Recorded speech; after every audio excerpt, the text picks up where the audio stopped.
Josh Duggar's prosecutors have ripped his wife Anna and mom Michelle for their baffling support of the disgraced star, as they have slammed his request for just 5 years in prison. The oldest Duggar son is requesting just 5 years in prison, while prosecution is demanding he receive the maximum sentence of 20 years behind bars. Josh's wife and mother, along with other family members and friends, helped support his lenient request by writing letters to Judge Timothy L. Brooks. The son can exclusively reveal that prosecution has responded to the request by slamming his loved one's support of the fallen son.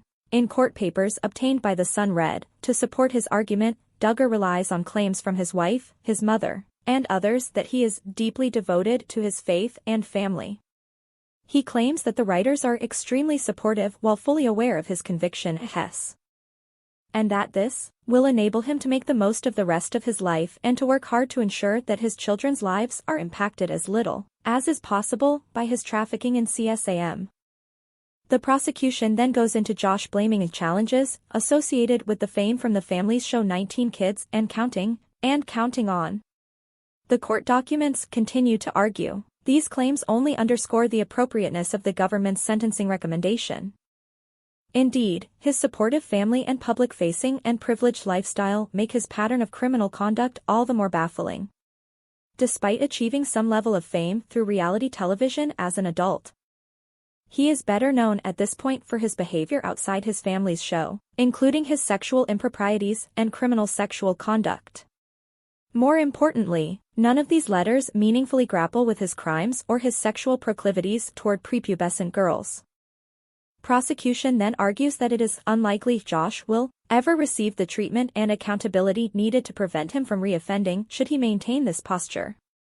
The court documents claim, in fact, given the apparent success of his blame tactics, with some of the individuals he intends to surround himself with after his release from incarceration, it is not just unlikely, it is inconceivable.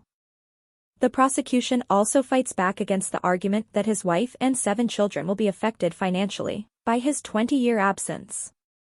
The court docs continued, and while Duggar's incarceration will undoubtedly reverberate through his immediate and extended family, that is unfortunately true in many criminal cases and particularly in cases like this one, where Duggar appears to have hidden his reprehensible conduct from those closest to him up until his conviction. Excessive unwarranted. Josh's legal team responded to the government. The sentence the government seeks is excessive, entirely unwarranted, and unprecedented given the alleged crime for which Duggar stands before this court for sentencing. To be clear, nobody denies the extent to which real children are victims of child pornography crimes, but the government's focus in its sentencing memorandum is clearly intended to provoke an emotional response in the hopes that this court will hand down an unnecessarily harsh sentence. In this case,